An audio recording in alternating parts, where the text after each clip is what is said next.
Hey guys, I want to come in here real quick, give you just a real quick video here. Couple things. One, just a big thank you to the Patreons shipped out, or actually going out tomorrow, packaged 8 or 10 books for new Patreon supporters that are going out tomorrow. I appreciate that. Really enjoying the interaction in the comments section from a number of different things, especially the videos that Kelly and I have put up recently. We've got a few things coming up. On the table are topics like submission, how to talk to your wife about what you're learning in Scripture or what you're learning with regards to polygyny, how to kind of broach the topic and some things, how to discuss this with your children. So my purpose for coming in this evening, though, real quick, just saw a really neat video the other day, maybe 2 or 3 days ago, by Pastor Don Milton. Now, I will put a link for the video down below, along with all the other information that I typically have in every comments section. But Pastor Don Milton has been somebody who's done a lot of study in polygyny over the years, and he is responsible for a number of books that were influential for me when I first started understanding and started looking. After I had done my study in Scripture, I went looking for other resources, and I found his. And he has multiple books that are old books that he has had republished. Things like Theleophthora. He's responsible for Theleophthora being out there. He's responsible for at least one version of James Campbell's Monogamy and Polygamy. So also author of Prince of Sumba, which is I really should have had all these books in here. They're all on my shelf. I've got hard copies of everything. I don't store any of it. I want to be able to take my library with me when it's time to leave Egypt and head for the promised land. You know what I'm saying? Anyway, here's the key. He has just started a YouTube channel that would be worth keeping an eye on. He's only got a couple videos up, but he has a fascinating video that I saw just the other day on Noah and the fact that Scripture demonstrates that Noah had more than one wife. It doesn't necessarily answer the question whether or not they were concurrent. He argues that they may have been. I don't see any reason why that wouldn't be the case, but it's worth at least considering.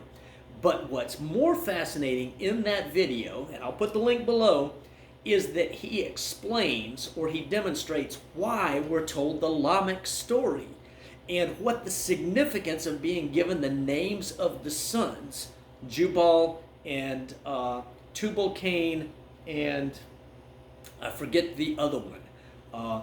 But the point is, we're told something significant because that's a very important detail in understanding lineages and how it's connected to Noah. And that was fascinating. But I want to throw something else at you that actually relates to the title that I probably put, or that I will put on this video. And that is this. So many times we read our bias into the script and we don't stop and think about what that actually means. And here's the deal. In Scripture, how many verified polygynists have we got? I count somewhere in the neighborhood of 40 that we can prove from the text had more than one wife. And many of those we can prove from the text that they were more than one woman concurrently. And so in our Western culture and at the inculcation that we've had with monogamy only, we tend to think, oh, the rest of them must have been monogamous. Or monogamy must have been, kind of the major deal. But that might not be true. Consider this. How many marriages that are related in Scripture? Now, this was just a passing note that Don Milton had in his video on Noah. But a passing note that says there's only one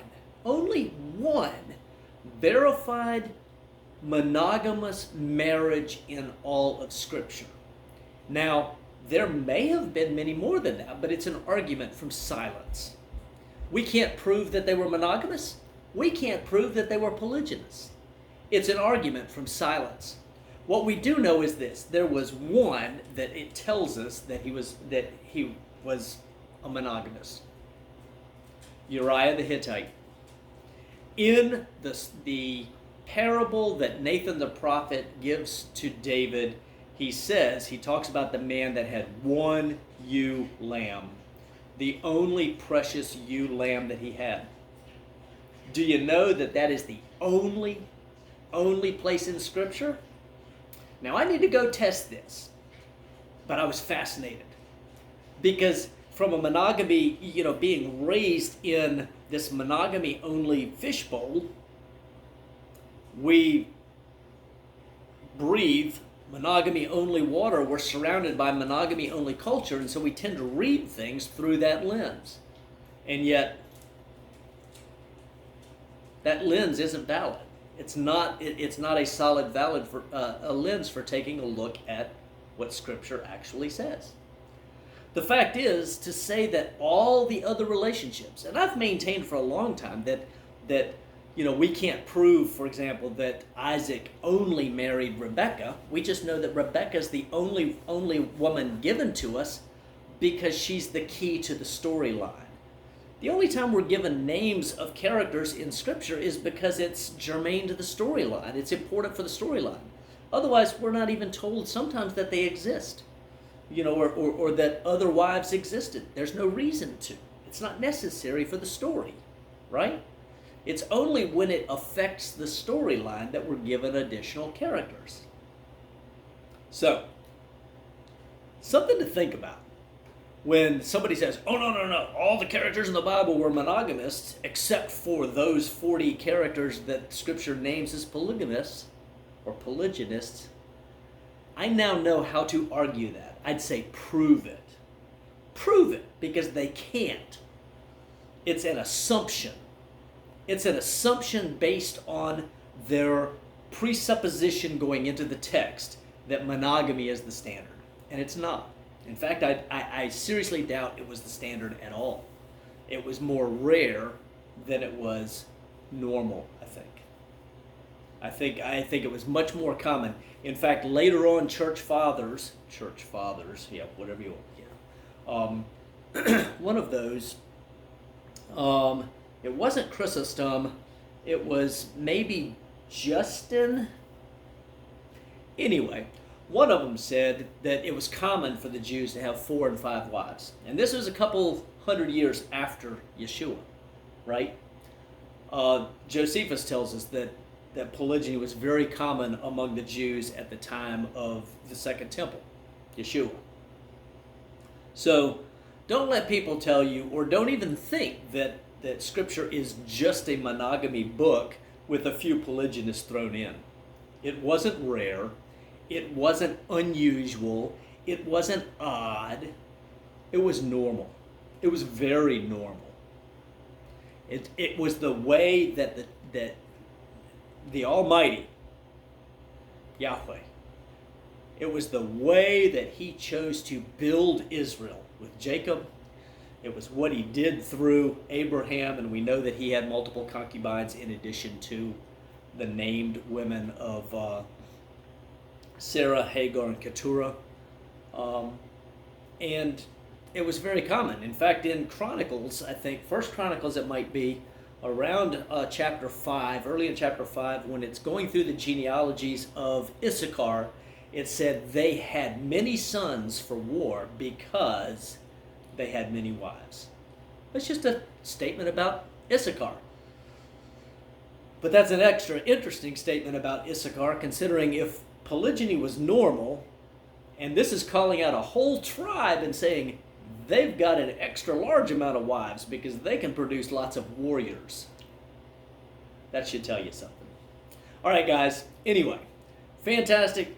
Good hanging with you. Something to think about, something to chew on. For King and Kingdom, I bid you shalom.